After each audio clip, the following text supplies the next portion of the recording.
to my party, we're just getting started. A life is a dream or a nightmare scarring. Hand me a drink cause I think I'm going all in. Get me a shrink who can catch me when I'm falling. Cover up my scars, flip the handlebars, crashing in my car, wake up in a bar. I'll be a superstar, just on my avatar. This world is so bizarre, empty out the reservoir. Yeah, I'm taking 6 shots, yeah, straight to the face. And I wanna get lost, I'm sick of this place. That's the stupidest intro. I love it every time. Welcome, ladies and gentlemen. Brace yourselves for an evening of wit and wonder with the queen of ventriloquism, April Brucker. Hailed as master of her craft, April has dazzled audiences far and wide, not just on stages across the country, but also on the small screen. You might recognize her from her captivating segment on TLC's My Strange Addiction, or perhaps you've seen her navigating social experiments on ABC's What Would You Do? April has graced The Today Show with her charismatic presence, delivered laughs on The Last Comic Standing, and shared her insights on Entertainment Tonight. She even charmed her way into our kitchens through The Rachel Ray Show. Yummo. With her troupe of colorful characters, April brings a blend of humor, heart, and undeniable skill that transforms every performance into an unforgettable experience. Get ready to be entertained by the ventriloquist who's become a familiar face on TV and an irreplaceable icon on the stage, April Brucker.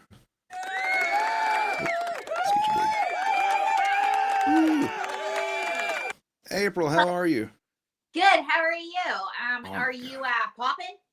I get it. I'm corn. I'm doing great. Thank you for coming. Thanks for being here. I don't know how you do it. I'm always nervous every time I turn the camera on, every single time. And like you go on stage and that would terrify me. Well, it terrifies me too.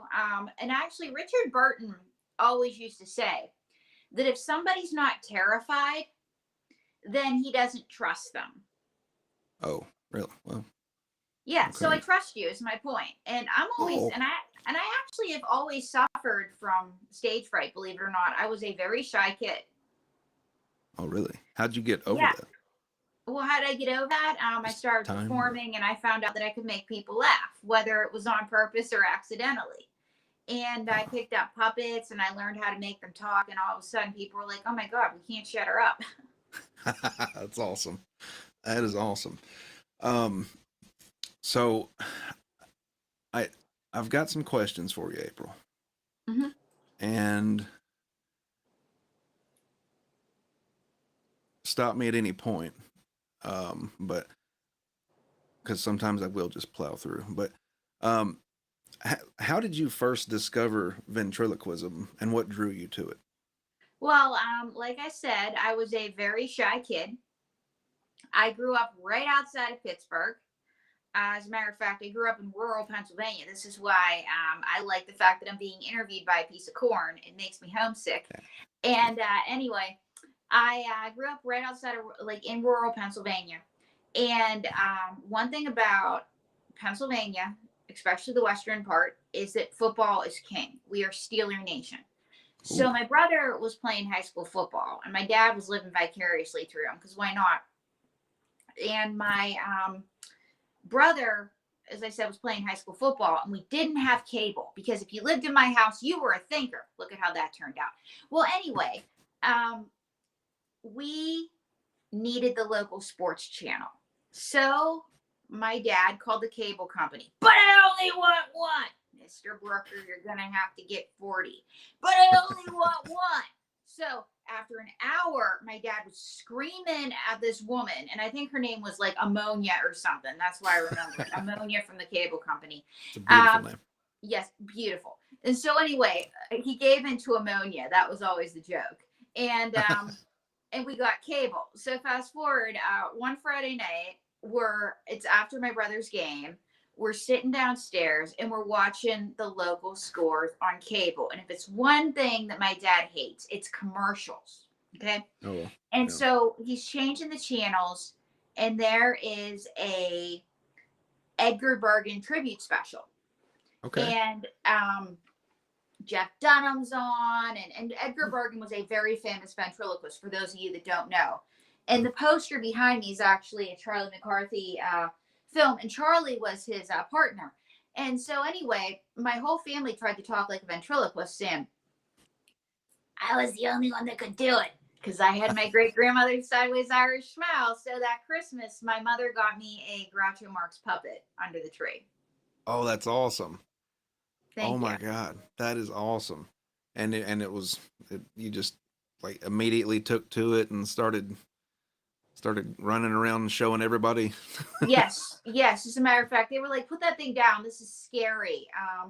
And so, and and in school, I had classmates tease me because I did this. They thought that it was Ventriloquism? annoying. Yes, they thought that it was annoying. They thought that it was What the fuck? stupid. They're like, "This is creepy. You're creepy, April Brucker." Because I had it going on in school. I struggled with my weight. My mother picked my clothes. I was cool. And anyway, I wasn't allowed boys, and I just, I already was very unpopular. So I figured if I'm going to be unpopular, I might as well just be really unpopular. Just lean into it. Yeah. I like it. Hell yeah.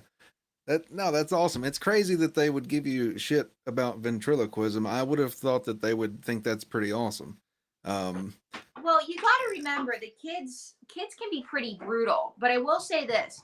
When I started to become successful after high school, I had a lot of my high school classmates say, "Oh my God, I went to school with her. I'm proud of her. I know her." Like anytime I've been on television, and there was one girl, and she used to throw tampons at me. What the fuck? Yeah, and she used to terrible. throw tampons at me, and it was one of these things where she would throw them at me. And being a child of that era, I was like, "Thank you. I'm coming up in a week." Anyway, wrote me I saw you on TV. I was telling my friends that I knew you. I'm like, "Thanks for the tampon." Anyway, and I told that story to Maxie, and they still haven't hired me. I don't know how. It's like they're not. Why? Why would they not jump on that? I know. They're failing. In your opinion, what's the biggest misconception people have about ventriloquism?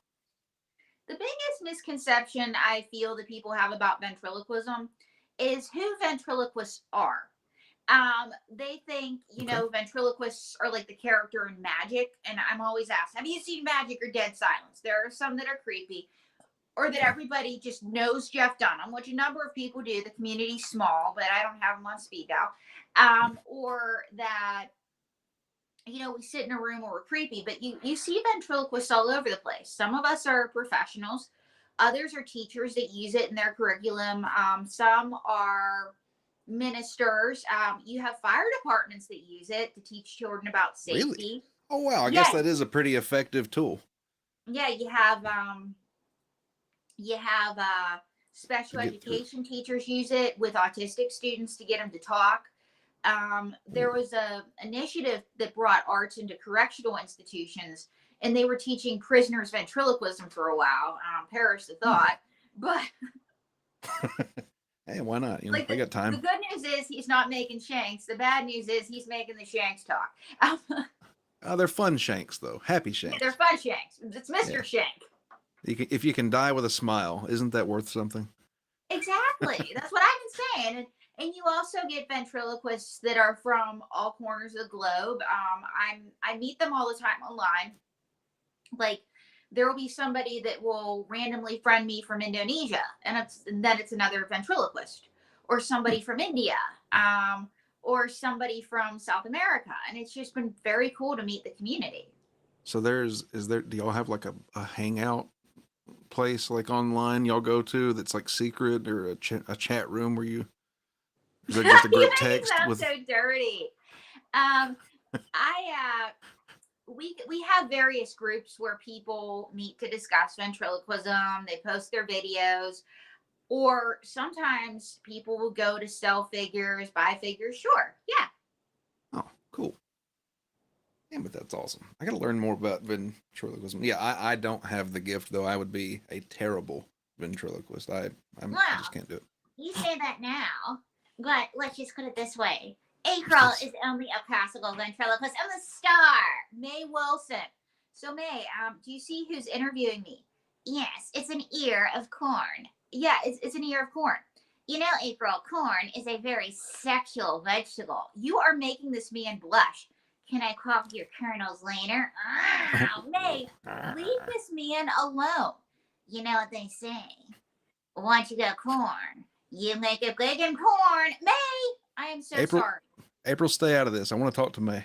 Okay. No. So what do you want to know, handsome?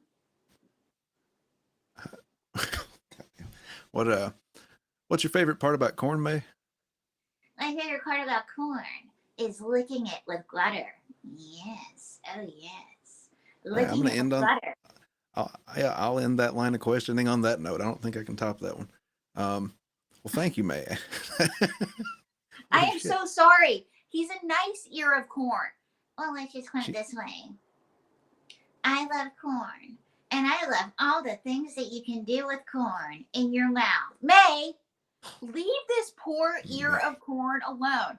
What has he ever done to you? Well, it's what I'm going to do to him later. Oh my, this May, she's something else. Yeah, she's very forward. But May, tell him how we know each other.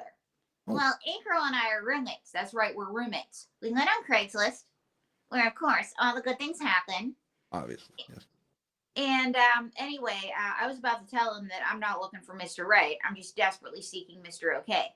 April, what are you doing on the internet? Talking to an ear of corn, looking for some random guy from Oklahoma. Not a random guy from Oklahoma, May. Mr. Okay is an OD. You know, like my ex? They said the same thing about Jeffrey Dahmer. But he's got a hot body in his refrigerator. You know, May, I'm seeing two men right now. Yeah, that's right, two. Let me guess. Could they be Glenn and Jerry? No, I got it. Dave and Lester. No. Two men. Let me guess. It's the ear of corn in his reflection. May, I'm seeing two men. Your last boyfriend had Made in China written on his butt. Chucky had a very successful movie career, okay? And why did it fall apart with Chucky? Well, when it came to sex, he was all about child's play. Child's play? Yeah, I know that sounds really bad, but let's just put it this way. He was all talk and no action. And why do you say that? Ooh. He liked to bring out the knives, but he couldn't get his little Chucky out. His little Chucky. Yeah, and he hadn't had a film hit in years. So I dumped him. You dumped him? Mm-hmm. I want a bigger star. Like who? Like Anderson Cooper. Anderson Cooper, May. How do I say this? He's not into puppets. Well, he's never had a night with Law, stuffed and unstrung. May, he's not into female puppets. Once again, he hasn't seen what I can do with my mouth. May. Got a point. He's not into women. He's gay. What? What's wrong with that? Nothing. He just wouldn't be into you. Well, April, we're both into corn. Okay, this is just taking a strange turn, but he's not into you. Well, April, I could still marry him, keep his money, and then we see other guys and we can eat corn. Always looking on the bright side. This May, she's got a lot of energy, and I like that. It's like she knows what she wants, and she's going to reach out and take it, whether there's consent or not. Yeah, May, whether there's consent or not. Well, Corn, just so you know, you're talking to an Einstein. An Einstein? Why do you think of yourself as an Einstein?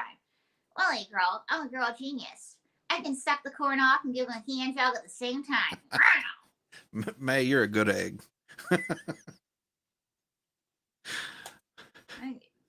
May, you're very forward. Well, April, how do you think you got this interview? It wasn't your talent. Duh.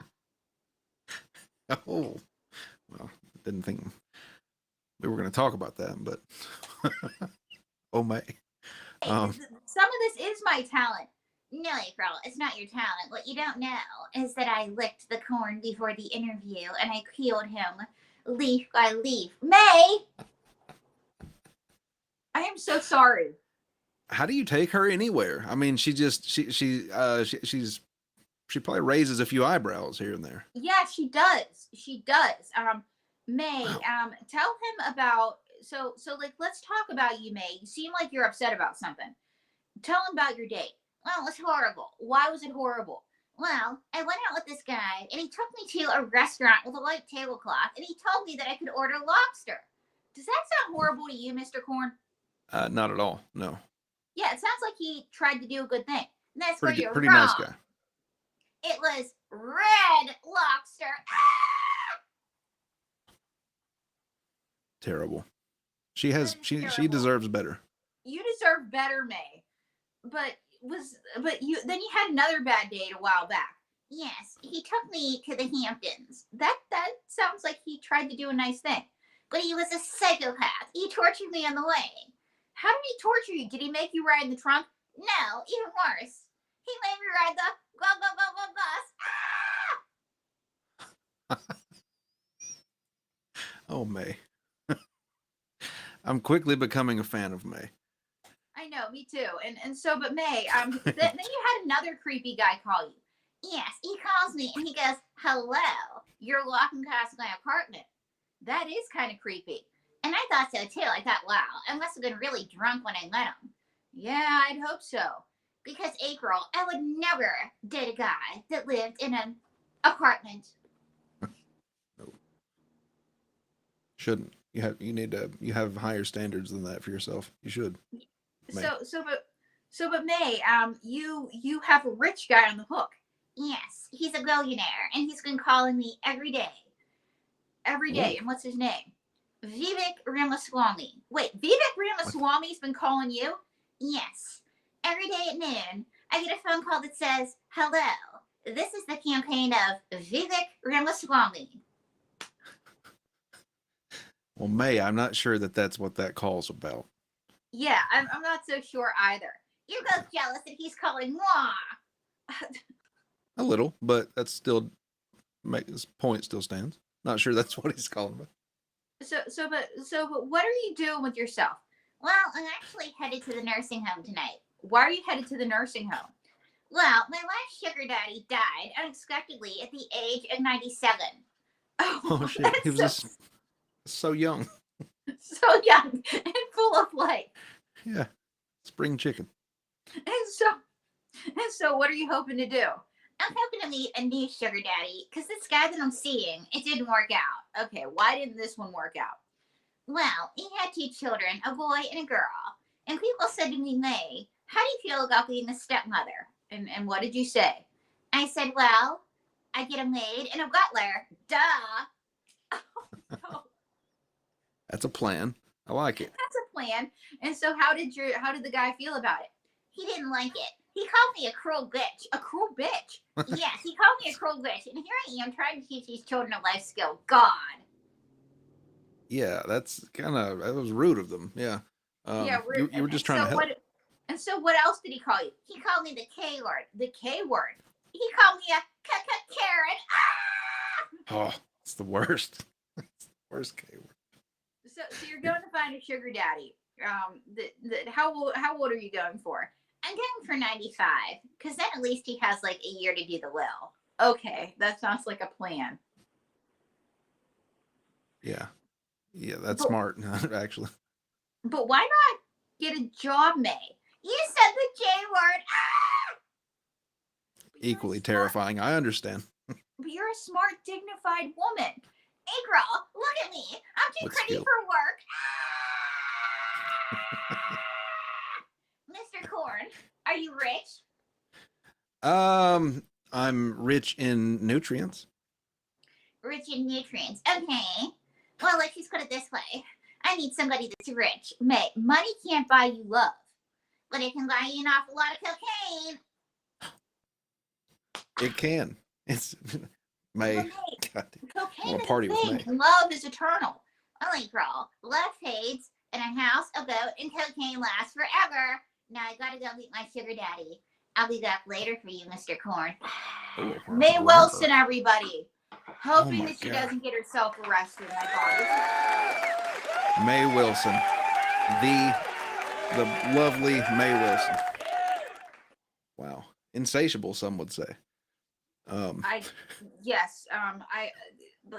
pity the fool who, yes. Oh, that underestimates her. I mean, she's going to be the dominant one in whatever dynamic she comes across. Yeah, dear. Yes. Yes. Thank you for being so patient. Whew, it's okay. No, it was great to meet her. She's lovely. Um, how how has the ventriloquism industry changed since you've started, and where do you see it going? Well, I actually talk a lot about that in my book, Don't Read My Lips. I talk a lot about how it used to be, how it's changed, where it's going. And thank you. And it's available on Amazon. And it's also, if you want to learn my tricks, get a copy of Don't Read My Lips. It's available on Do it. Amazon. Do And it. thank you. And Yeah. Oh yeah. basically, I'm sorry. The link to your website is pinned to the top of the chat on YouTube. So just click on that. Go buy lots of stuff. There's towels, posters, calendars, shirts. It's oh my god. There's thank you. everything. Thank you. You Yeah. get an All right. A. You get an A. All right. Out of all my interviewers, you get an A. Like some Woo! don't even do their research on me. That's But right. anyway, I love you. I just want to say that this, but anyway, where I see it going is I see ventriloquism becoming a lot more inclusive. And because you get vents that from all over the place. You get vents that Yeah. are white, vents that are men, vents that are women, vents that are black, vents that are Latinx, vents that are from Asia. Yeah. You get a lot of ventriloquists in Japan, believe it or not. And you're going to be seeing more and more and more ventriloquists from all over the globe from different walks. You have, obviously straight identifying ventriloquists, LGBTQ ventriloquists, trans ventriloquists. You have everybody. And so you're going to start to see everybody. And so, yeah, that's the way it's changing. Is you're It seeing everybody, and it's glorious. That's amazing. So ventriloquism might be what brings peace to many regions. It could unite areas.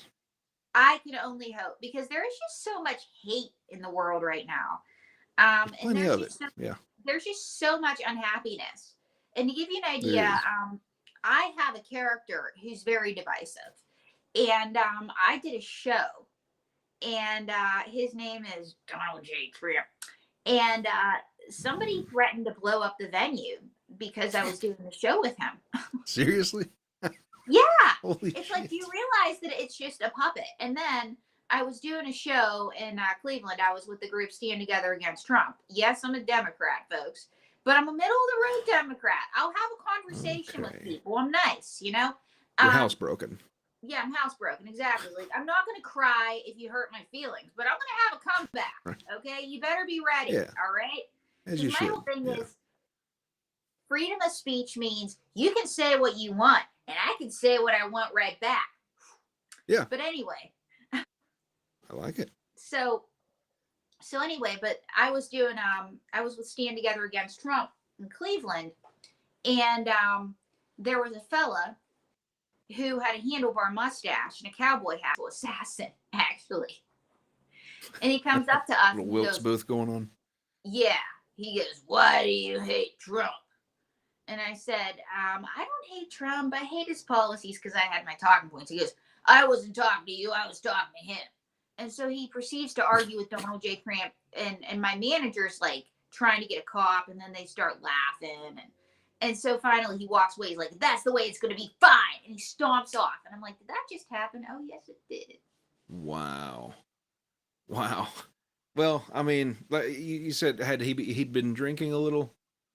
Well, he just looked Perhaps. crazy. And that's the thing is Oh, politics always that's brings out the crazies. And then people I are so did another. passionate about it. Yeah, he was passionate. It's too Ugh. bad that he wasn't passionate about taking his psych meds. I know. Isn't that a shame? If only people would do that also. Watch their Fox News, then take your psych meds. Exactly. And then I had a young lady from BLM ask if she could punch him, and she was little. She was littler than I was. Yeah. Man, did she have a right hook. I thought she was going to break my hand. Oh, shit. So she really followed through. Yes. Holy shit. And I was like, well, if I need a bodyguard, I know who to call. Exactly. But she's like, "Sorry, I just didn't like him." And I was just like, ah. What can you tell me what is towel juggling? Tea juggling is, and I have a tea juggling kit right here, folks. And this is available on your if website, you right? ever, yes, as a woman, I have dropped my towel at the worst times. Ew. you know, and by the way, I did it on ABC's Videos After Dark. I'll talk about that in a second. Ooh. And so, as a woman, if you've ever had an accidental towel drop, slip, or whoops, T-juggle is the thing for you. Okay. And so that's why I based it, because I have dropped the towel in front of repairmen, pizza delivery men. I'm always like, ah! And so, it makes things awkward. Yeah. It does. But that's why, you know, and so I decided to make a video after about it when I saw two men in France juggling a towel on, I guess, Europe's Got Talent or France's Got Talent. Yeah. And so I made a video, and as a joke, I sent it into America's Funniest Home Videos. So, ring-a-ding-ding, I get a call. Hey, we got your video. We think it's great, but we think that it would be even better for another show called Videos After Dark. Oh, okay. And anyway, it was the last show Bob Saget hosted, and it was a great experience getting to work with him at the end of his life. Oh, that's awesome! I bet it was. So you got to meet him. Very briefly, yes. But, yeah. And I'd have to say that it was a pleasure, because he talked about my towel juggling, and they blurred my hips out on national TV. Oh, well, that's cool. That's awesome. That's fun. So, okay, so that's what towel juggling was. Yeah, I saw that on the on your website, where it has an official juggling towel, a how-to brochure, and a how-to video link, and it looked very well put together. And I was like, what is towel juggling? But yeah, well, there it's you where go. she grabs it by the pussy. Mr. Tramp, did you really have to do Donald that? Trump.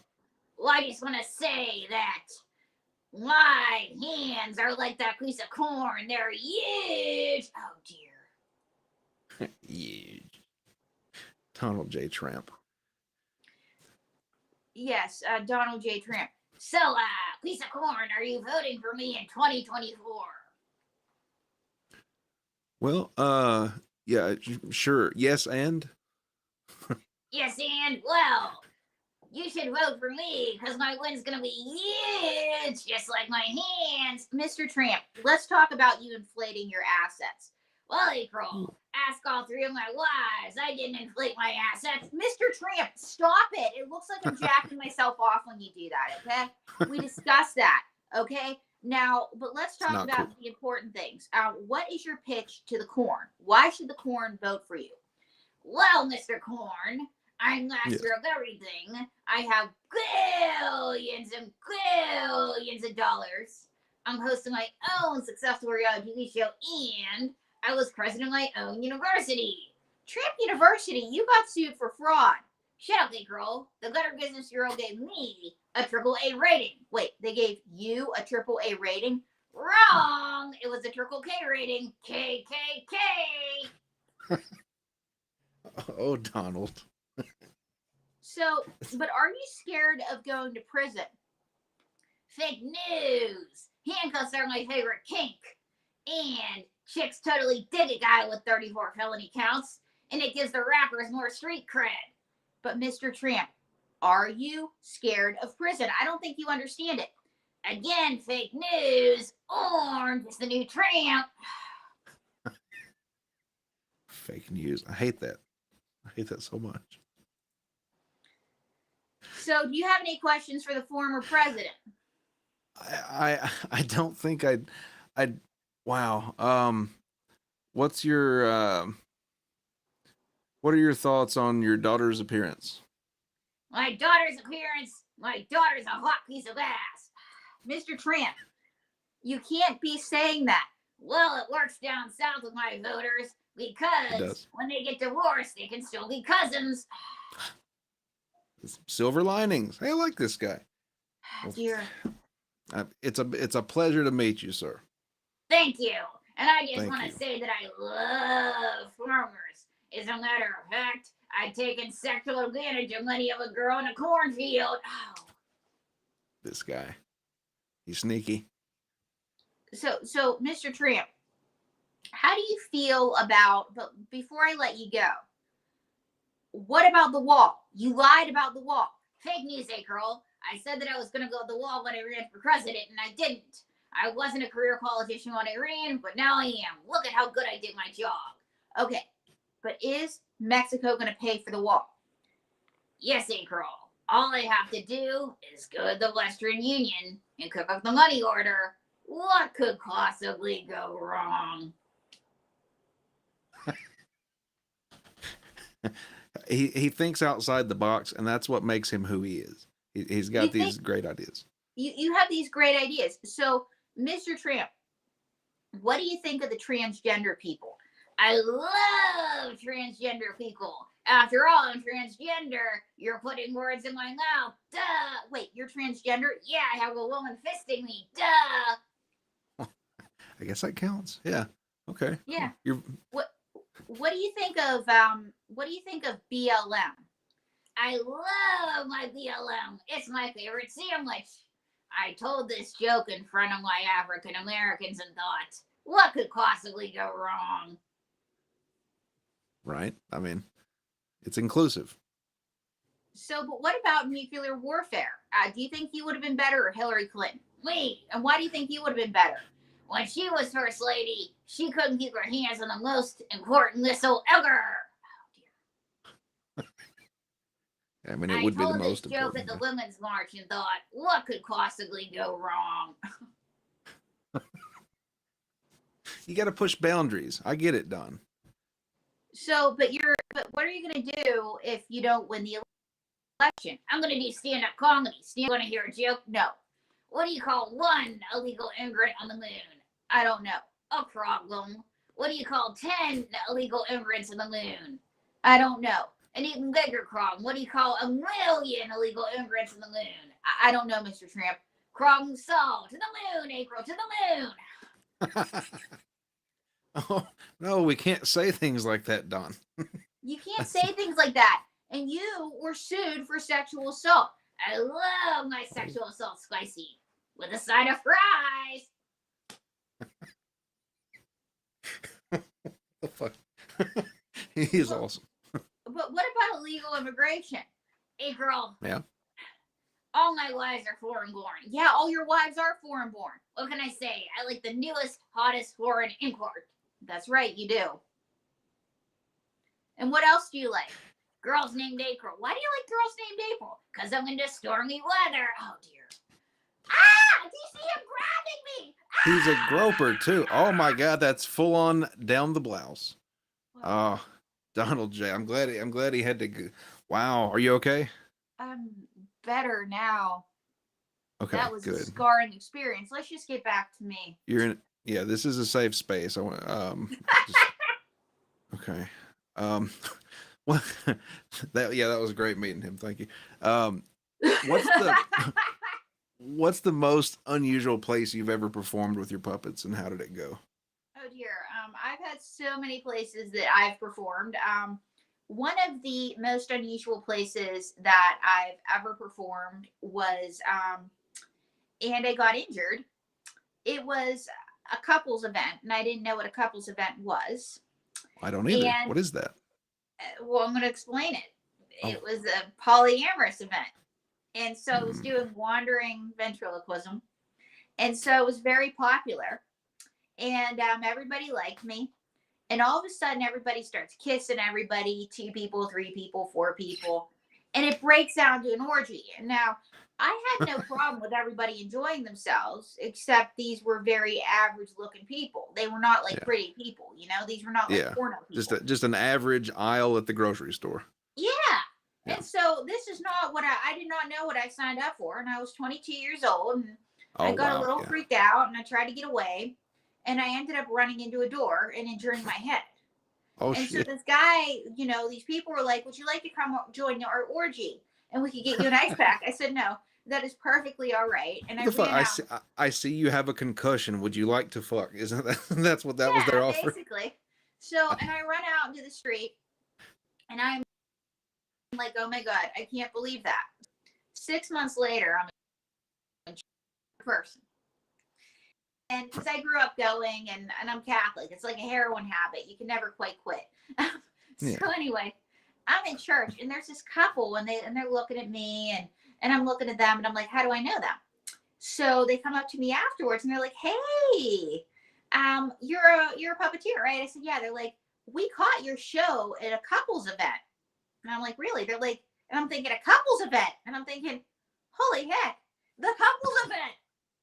What are you doing? Like, what kind of freaking church is this?" You're not supposed to acknowledge me out in public. Exactly. And so the guy goes, "Your head," and I'm like, "Yeah. Now here's a confessional booth. Let me go hide."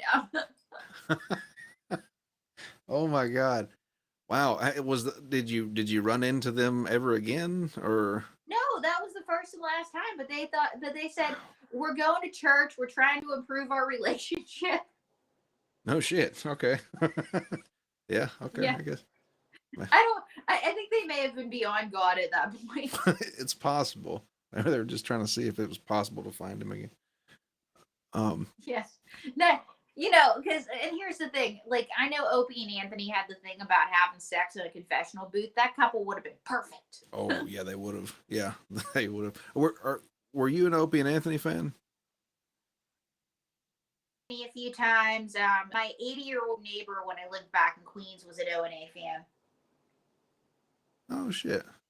Yes. Well, cool. If you ever wonder about old people, they are with it. Okay.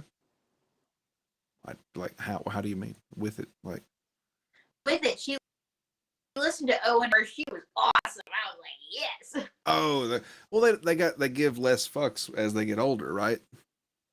Like, she's like, "I'm 80. What are you gonna do? Take it away from me?" And her son would get offended. And she's like, "Don't get offended." She's like, "I'm having fun." Oh, that's awesome. Um, can you share an experience where things didn't go as planned during a performance and how you handled it? Oh, well, oh God, there were so many of those back in the day. Um, let's see. There was one where I get to the gig and there's a guy running around dressed as Gene Simmons. Okay, that's cool. And it's January. It's not He's running Halloween. around Simmons. I get up, I start to do my thing, and all of a sudden he yells, "You're a fucking slut. Your vagina's big. Fuck you." And I'm like, "Dear God, like, what have I done?" And so, blah, blah. And so anyway, it turns out that his wife had filed for divorce that day. And he got the date wrong for the costume party. But the headliner totally had my back. It was awesome. And he ripped him up as Oh soon my as God. he went up. And the booker was so just like appalled that she said, "Listen, I heard that you guys handled it like a champ. I'm going to give you another date just because." And so then another time things didn't go as planned was I was in Las Vegas because I was a special guest star for 9 months as a part of a show. Mhm. And I was doing my thing with Mae Wilson, and we have a joke about Craigslist. And it was a Thursday night, it's low key. And all of a sudden, this woman yells, "Fuck you! The Craigslist killer killed my family." Holy shit. And I'm just like, Jesus Okay, that's Christ. awkward. Yes, it was awkward. So May goes, "Well, it's too bad he didn't get you." Audience claps, and she starts fighting with May, and this is just like Full Metal stupid. So anyway, the usher's trying to get her to shut up, and she goes, "Blah blah." The usher goes, "Ma'am, you have to calm down." Blah blah. He goes, "Ma'am, you are arguing with the puppet." "Fuck you! The Craigslist killer killed my family." So finally, they ask her to leave because she's getting way out of control. So she goes out, and one thing about a theater, when you want your money back, they have to fill out a report, blah blah. And so she Oh, says to the young woman at the front desk, "I want my money back. The comedian was really offensive." And she looks at her and goes, "Really offensive? What happened?" "Blah, blah, blah, blah, blah. The Craigslist killer killed my family." And so this girl is like, she's got one working brain cell. She says, no. "So you want your money back because you got into a fight with a puppet?" It's a bit of a Yeah. reality check, yeah. So, like, I was forever because of that.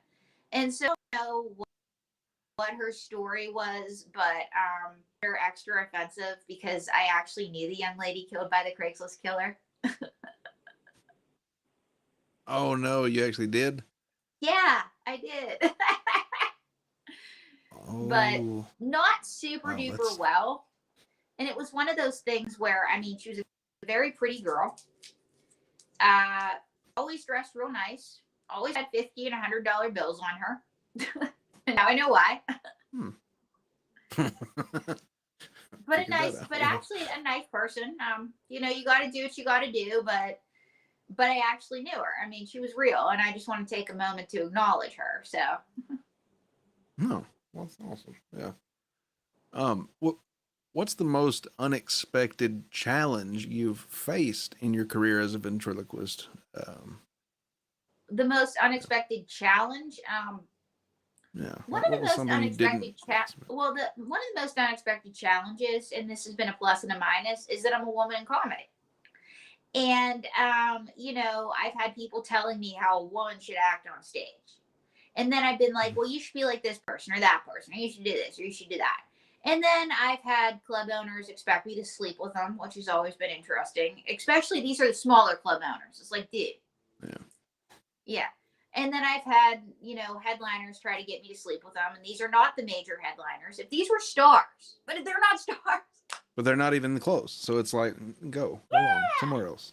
And I know Mae Wilson usually puts the kibosh on that. But the biggest challenge that I've had, Good for though, her. was I almost didn't become a professional ventriloquist. I don't know if you knew that.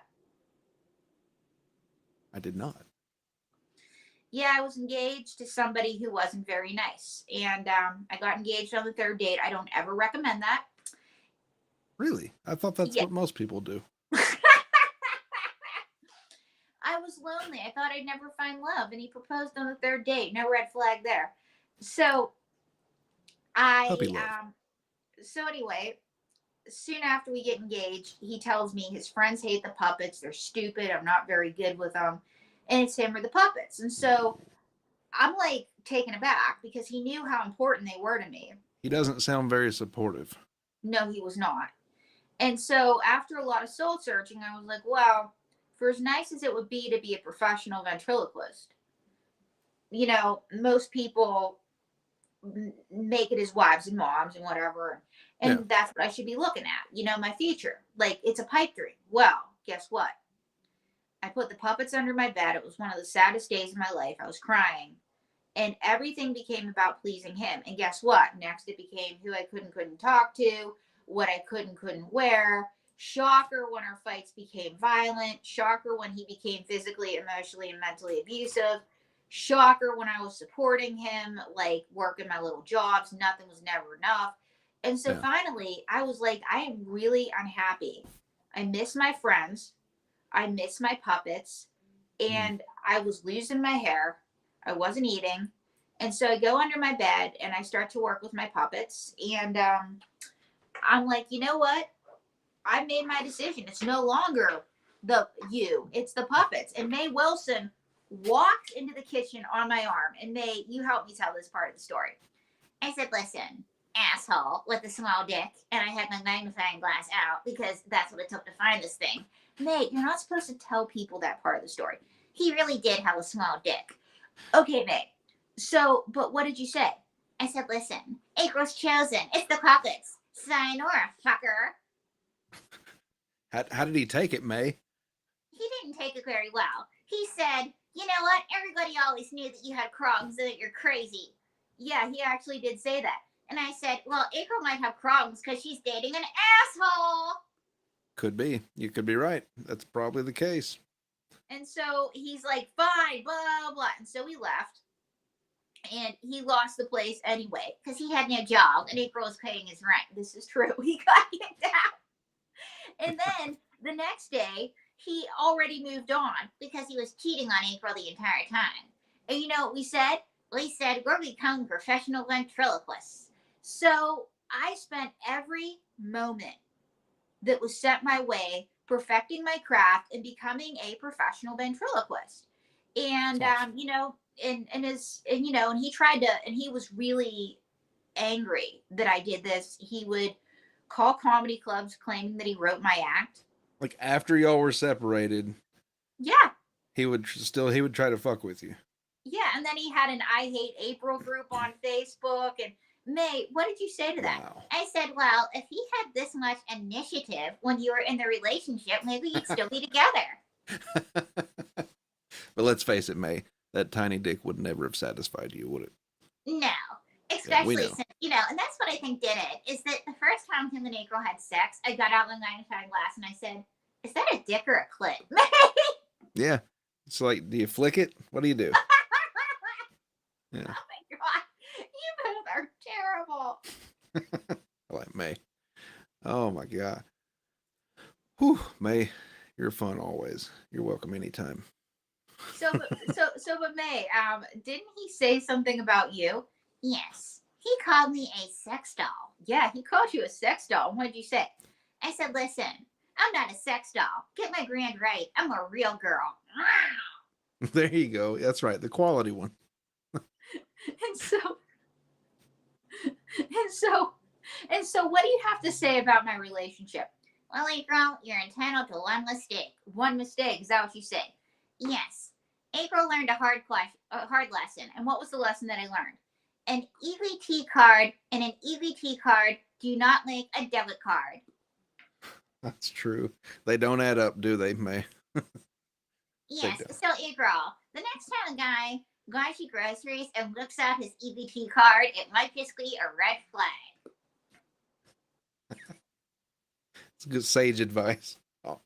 But there's nothing wrong with being on EBT. Sometimes people need it. Well, April, it's like that guy that took me to Guy Lobster and took me to Red Lobster. Okay, you don't ignore a red flag. Thank you. Never. May Wilson, everybody. And how are things going with the sugar daddy? I have an 80-year-old on the hook. He's a little young, but I'll let you know how it goes. Oh, good luck with that, May. Good luck. May's a trooper. I like May. I do too. Oh, gosh, she's great. She's been with me through a lot. I mean, she's obnoxious, but she's been there. Has she? Let me see, has a puppet ever been retired from your act? I wouldn't say retired. They've been used less, but there's one. She's not quite retired, but she was one of my first. Do you want to meet her? Sure. Yeah. Woo. Where are you? Oh, David Chandler, thank you for the $20 super chat, sir. Air horn. Oh, where's it at? All right. And you fucks with the caps. Quit arguing. You're distracting me. Thank you for being here. Love you all. Sweetie pie, where are you? Is she hiding? Is she being bashful? She's being bashful. She can be very shy. She's young. Hello. Oh, dear God. She's beautiful. Thank you. So, Sweetie Pie, how old are you? So, can you tell them how old you are? I'm 4 years old. 4 years old. Ooh. Yes, and I go to school. She goes to school. And where did I get you? You were 17 years old. 17 years old. Wow. And I was in a magic shop. You were in a magic shop. And I had a guy over my head, and April rescued me from an evil magician. That's right, I did. Oh, bravo. That's great. Wow. What?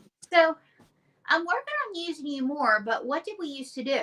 We hosted a show called Storytime with April and Friends. That's right. And how were we, where were you shown?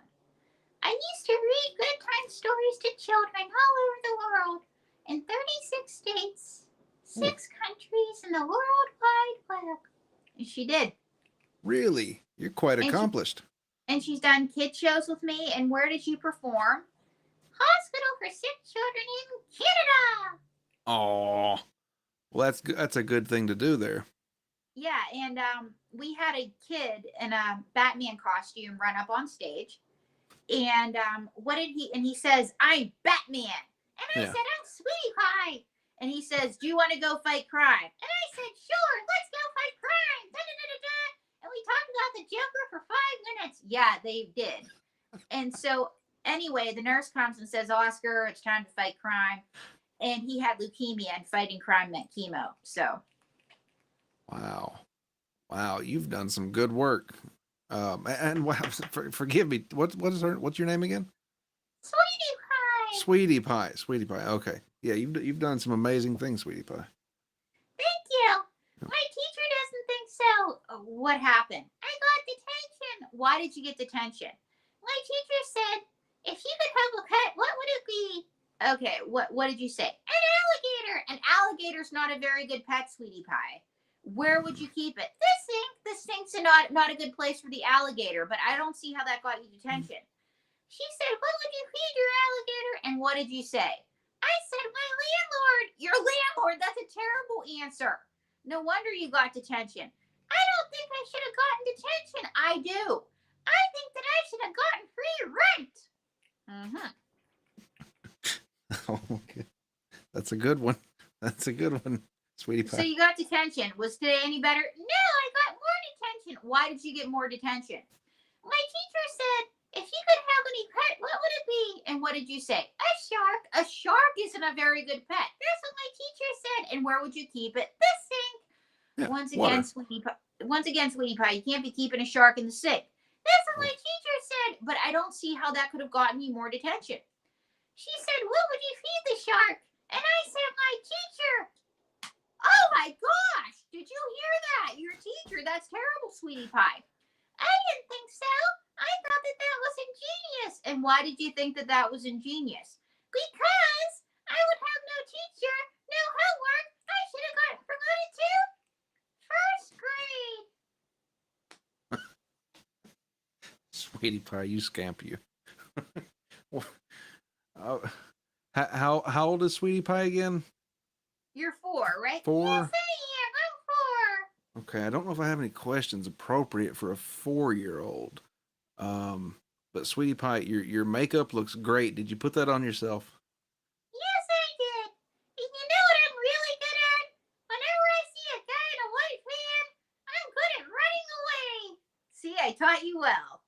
Why, Sweetie Pie? What if it's an ice cream van? There's delicious treats on there. Don't you want treats? What they always say is that they have cookies or need to look for a lost dog. You can't trust them. Oh, but how do you meet new people if you don't talk to strangers? I sit on my porch and I look at the stars and I sing.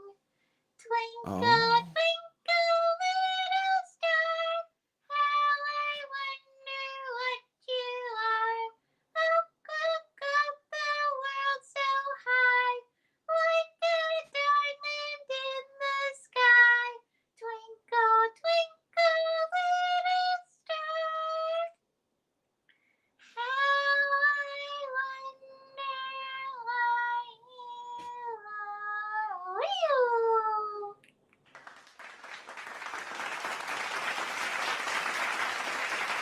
are. I shed a little yellow tear just then. That was beautiful. Sweetie Pie, do you know Uncle Paul? No, is he? He's not my uncle. No. That's just his name, Sweetie Pie. Uncle Paul. Yeah, he just goes by Uncle Paul in the court system. Oh, I don't know Uncle Paul. Don't worry about it. Don't worry about it. He's a good guy. You can really trust him. If you ever meet him, he's a good guy. Tell him Corn says hello. But he's he's one of April. Do you know Jim Norton? Yes, I know Jim Norton. Okay, yes. that's okay. That's one of the. But yeah, Sweetie Pie. That's what it is. So Uncle Paul, good guy. Good guy. Can I take ice cream from my girl? Yes, you can take ice cream from him. Yes, yeah.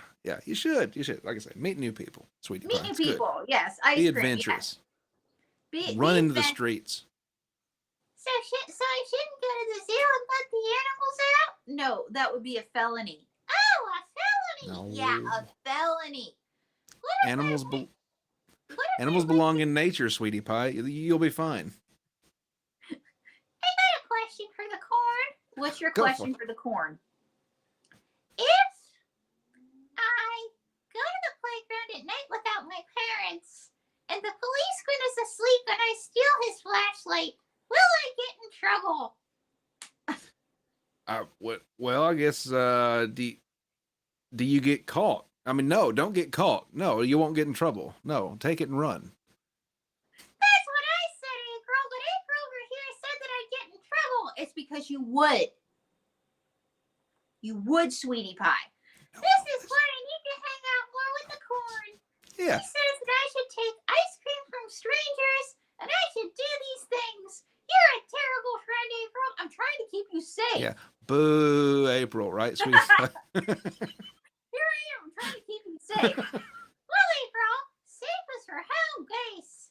Now, no more distractions. I need to get to Walmart. What? Yeah, they have a toy section. Get out of here. April, everyone. That's April. Oh my God, she's great, and she's so pure. That's what. Yes. That's what the memorable part about it is. How do you incorporate? Excuse me. How do you incorporate current events into your act without crossing a line? You know, I feel, especially in today's sensitive climate, but I feel like this question was written so far before those are talking with you. It's like I don't feel you don't strike me as someone that worries about crossing lines. No, I think here's the thing. My comedy, the way I do it, is I make fun of everyone. Yeah. Yeah, and so because the truth is very nuanced, the truth's always in the middle, and and I think they're all crazy. So I have a puppet for everything. I have a puppet for everyone. That's great. And you've got how 30 is it still 38?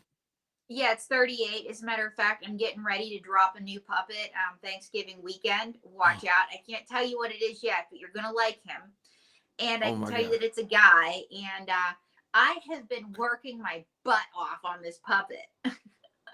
Do you on the personality of it, or do you make it? You don't make it, do you? Well, just the whole shebang. And I rehearsed to death. As a matter of fact, I have come home early from dates to rehearse. I have blown people off to work with my puppets. I'm very much like all my puppets have personal objects. I'm really into this whole thing, Yeah. and my whole thing is that I'm into it, and I know that I don't sound super duper articulate as I say it, but I'm about prepping and doing and writing and getting to know the character, because when you develop a character, the character, you get to know them. Like it's like Yeah. in creating them, you might create them one way, but then as you start to mold them like the piece of clay that they are, you might meet somebody else. And so creating a character is essentially just meeting them. Yeah. Wow. Do you ever get like lost in a character? Are you ever like just walking around the house and you are finding that you're carrying on a conversation with April and one of the other? It's a fair question. Like there are times that I will wake up in the middle of the night and I'm like, oh my God, this would be a great line.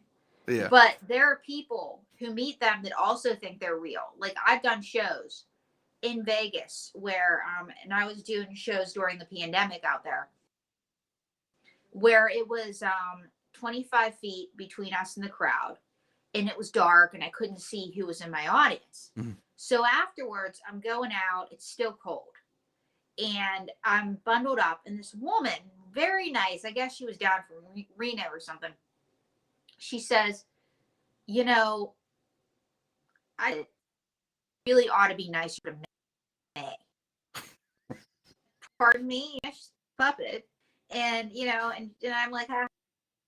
She goes, no, you keep her in there, and that's part of the problem. And I'm like, She's pent up. That's awesome. Well, that should speak to how well you are at your craft. You make it seem so it is real to them in that moment, and or then they're crazy. I don't know. And then I did during the episode of What Would You Do, they put me out there, maze on my arm, blah blah blah blah blah. And the homeless lady's an actor, and she was living in Riverdale and took a car down. So she was in a higher income bracket than all of us, ironically. Mhm. So anyway, because I think her husband has had some she job. So I'm out there as a part of What Would You Do? And there is a doorman that comes up and he's smoking a cigarette. And he looks like he had a bad day. He goes, "Stop making fun of that homeless lady." And he's yelling at May. What the fuck? But And he but was, like he kept the angry face. He didn't like break into a laugh after yelling, did he? no, he was pissed. The fuck. And so I'm like, dude, it's not me, it's her. Like I was like trying to make a joke. He's like, "Well, the cops come, they're going to arrest both of you." Ah! And of course, I have an earpiece in. I'm waiting for the producers to come out. And all of a sudden, it's like, "Hi, I'm John Quinones from What Would You Do?" Oh my god. Wow, people get so riled up. Apparently, I never would have thought it with in these cases though that they would be yelling at a puppet. Oh, they do. They get really crazy. And I've seen people get crazy with Donald J. Trump. And then they get crazy with Joe Biden time. Like there are people that comment on my videos, care about anybody. He's a Democrat. Blah, blah, blah, blah, blah. Oh my god. How, how do you handle, or do you ever get critical feedback, and how do you handle it in an art form that's often misunderstood, I guess? How do I handle it? Some feedback is important. And you also got to consider the source. Yeah. Because stupid people will say stupid things. And if somebody gives me feedback and half the words are misspelled, I'm like, "Thank you for sharing." Yeah, that's the best thing. It just shuts them down, makes them feel valid in that moment. You can just, it's the most polite way to tell them to fuck off. Yeah. I like it. "Thank you for sharing." Yeah. It's classy too. I like it. Yeah, "thank you for sharing." That's great. Sherry Lewis, with her puppet Lamb Chop, became a staple in children's entertainment. What impact did her work have on ventriloquism's place in children's programming, and how has that influenced the way ventriloquists engage with younger audiences today? Well, she became the first female ventriloquist to have mainstream success. And it's very important, that kids are introduced to ventriloquism early. But also, she had a great nightclub act too. And a lot of ways that she's changed ventriloquism is a lot of ventriloquists, and John Pizzi, who did What Would You Do with Me, said when he tutors a young ventriloquist, he tells them to start with kids' parties and work their way up, because kids are a difficult audience, man. Kids are hard. Like attention span, Well, or kids, just what they find funny? some of it's what they find funny, some of it's attention span. I've had groups of kids that were great. I've had groups of kids that were little monsters. Usually it's the adults that are driving the ship. I've always said behind every idiot child is an idiot adult. True. Yeah. Yeah. At least one. Yeah. Yeah. Yeah. Now we've got Radish Diff here. He's a friend of mine. And thank you, Radish Diff, for the €2 here. May I persuade you to do a radish puppet character? Says Radish Diff. What say you? Sure. Now I want to do a radish puppet. And where are you from, Mr. Radish Diff? He's probably just from a garden, just like me. He's Okay. Well, I don't think he's got a ton of backstory.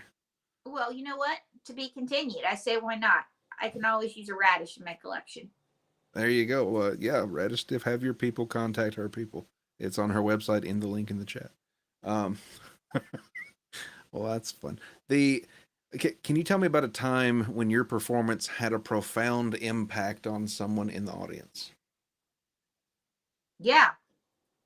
I was doing a show, and I almost didn't come out for this show, and I was going through landlord drama. It's a long story. My down. And I remember I was really in the show, but I did a great show. And it was around this time where I had a friend tell me, because I was going to quit. It was one of those times where I was going to quit.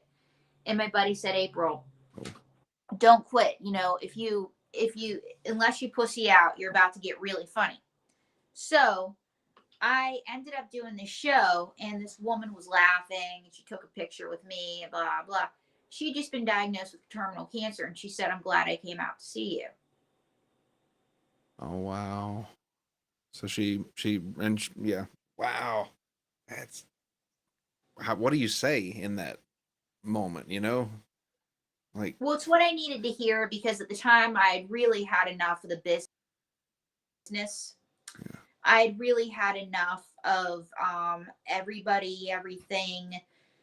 Life really wasn't working out for me, and it made me realize that, one, my problems were going to be okay. I just had to, I was going to be alive at the end of it. And my dumbass landlord drama, she would have done anything to have that be her worst thing. Yeah.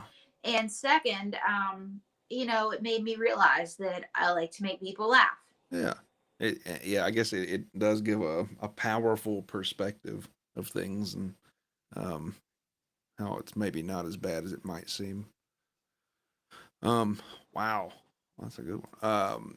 Have your characters ever evolved in ways that surprised even you, and like by taking on lives of their own beyond what you planned?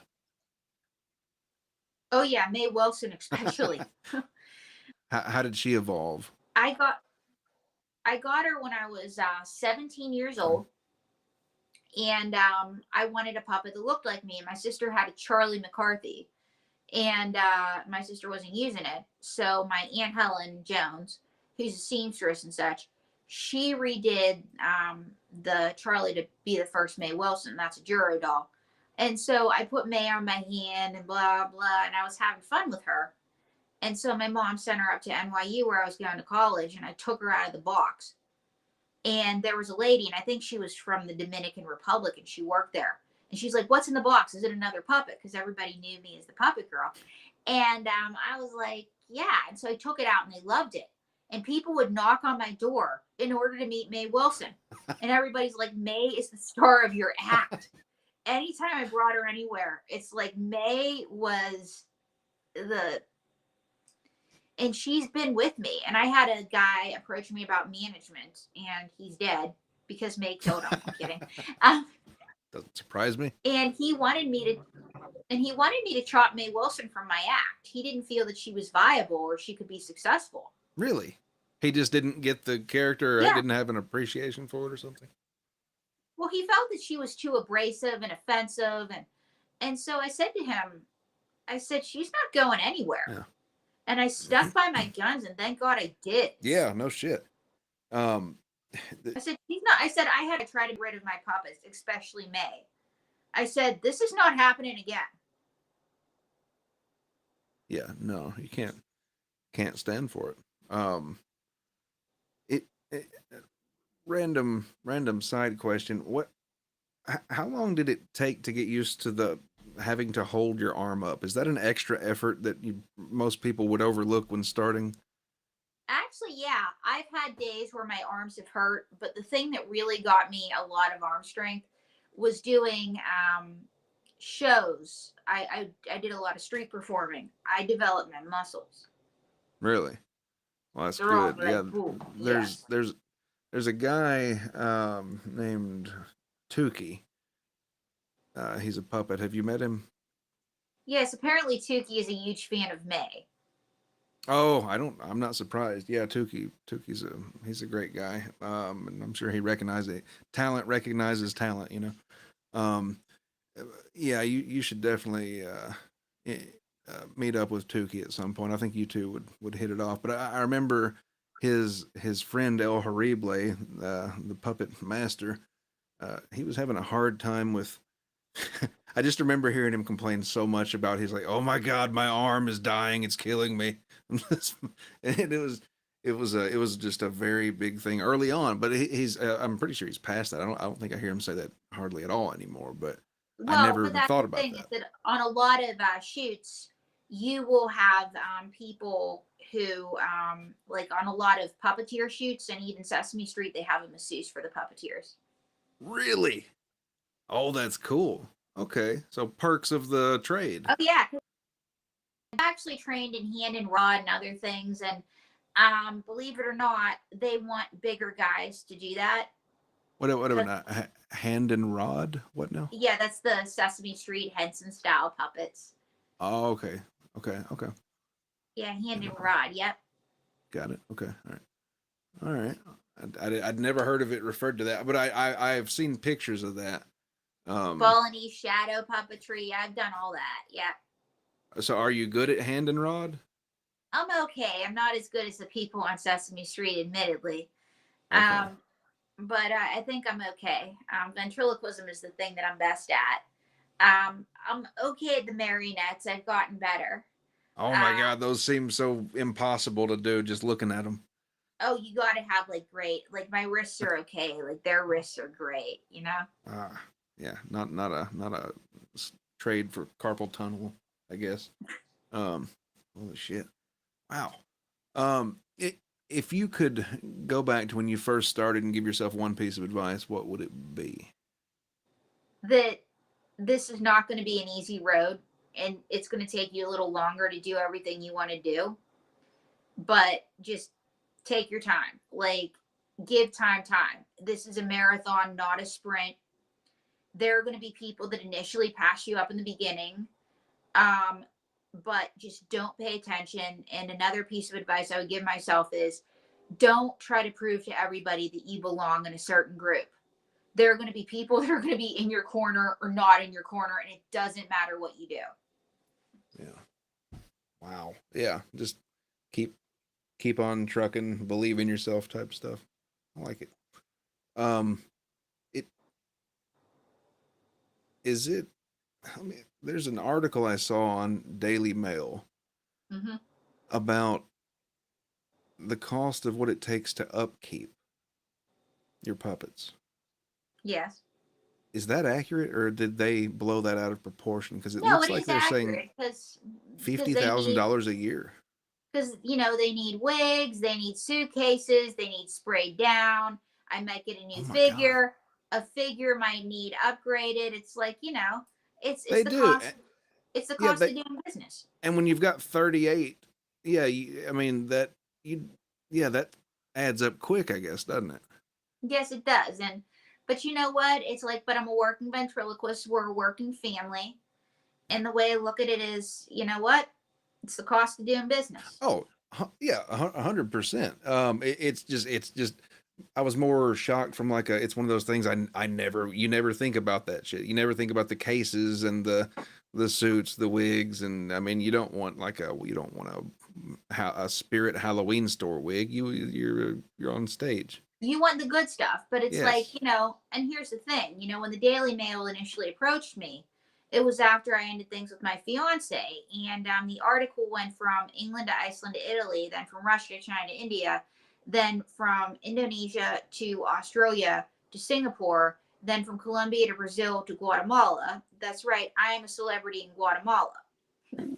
And the headline read as follows: ventriloquist who splashes out 20 grand a year on her puppets that even have their own bedroom dumps her fiance after he says it's them or me.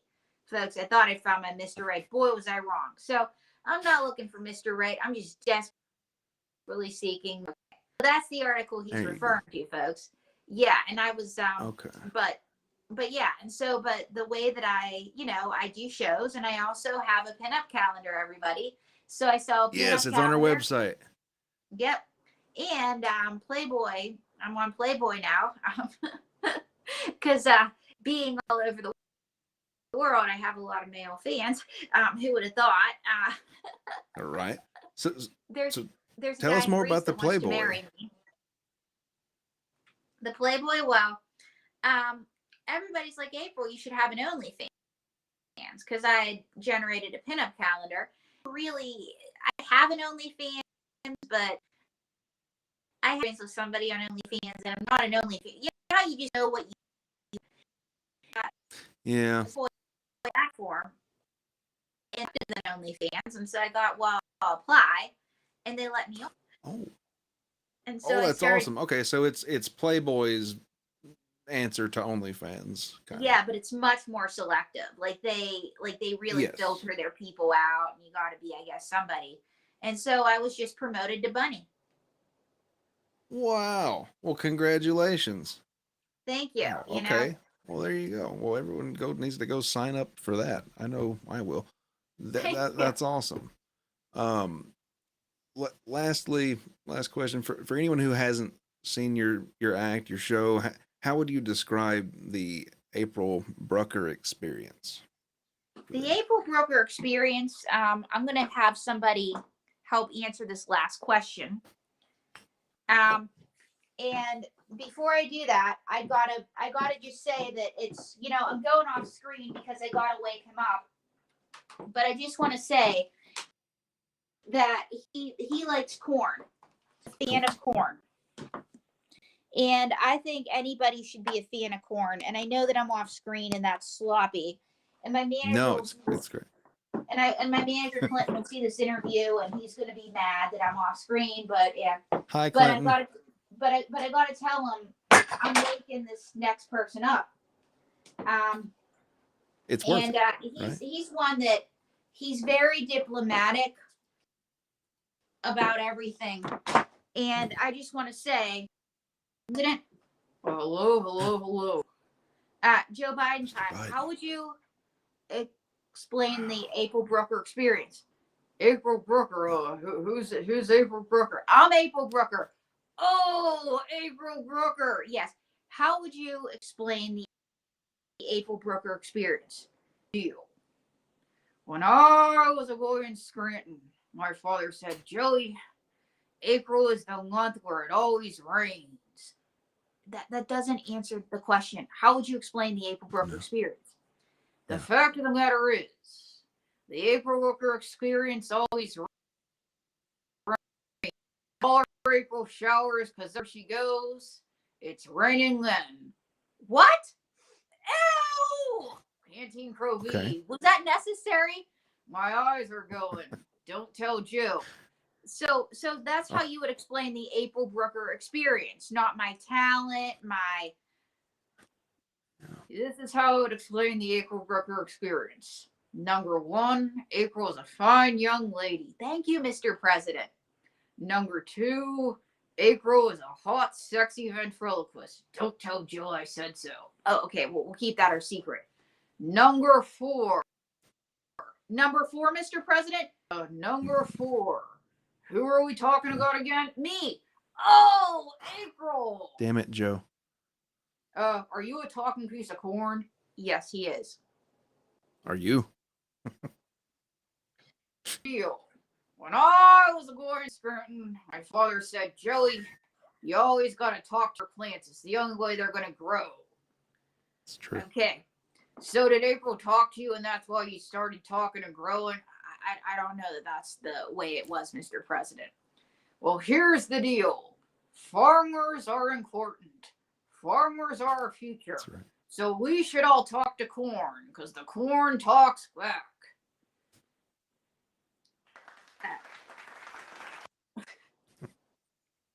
That's right, Mr. President. Wow, I can't believe I'm talking to you. You look great. I love your glasses. You're unexpectedly coherent and lively, and you haven't fallen once. I'm proud of you.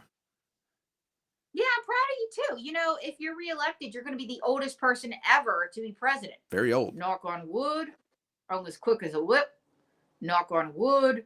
I'm as strong as an ox. Knock on wood. Why is that corn talking again? It's because I talked to him and he grew. Oh, yes. Oh, Mr. Biden. You're sundowning. So why should the corn vote for you in 2024? This is why. You see, Kelly is a very extinguished young lady. Calamari Harris. Okay. She perspires me every day. She perspires you. She fills me with perspiration. And she convinced me not to wear cornrows to this interview. Oh, God. But here goes. Give me a beat. Folks, it's me, a cool Joey B. When I was a little boy in Scranton C, I stuttered. And now I'm restoring America most definitely. The fact of the matter is, I wear these shades. Here's the deal. I'm a cool cat. And if you don't vote for me, well, you ain't black. Joey B out. Oh my God, you're asleep. It's customer good time. Joe Biden time, everybody. Smoke weed every day.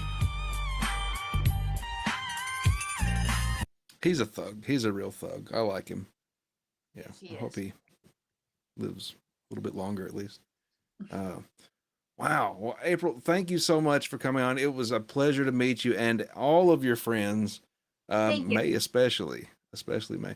And yeah. Is there anything you want to plug or anything? Say anything. Yes, folks. Get my calendar. Lulu.com. Get my Don't Read My Lips on Amazon, and follow me on Playboy. And as an added bonus, if you order my book, DM me. I'm selling autographed copies, and if you say you saw me on here, all the puppets they're going to sign the book too. Oh my God, that's a lot of signatures. That's going to be great. Thank you so much, April. Thank you for everyone that tuned in, and we will see you next time. Thank you.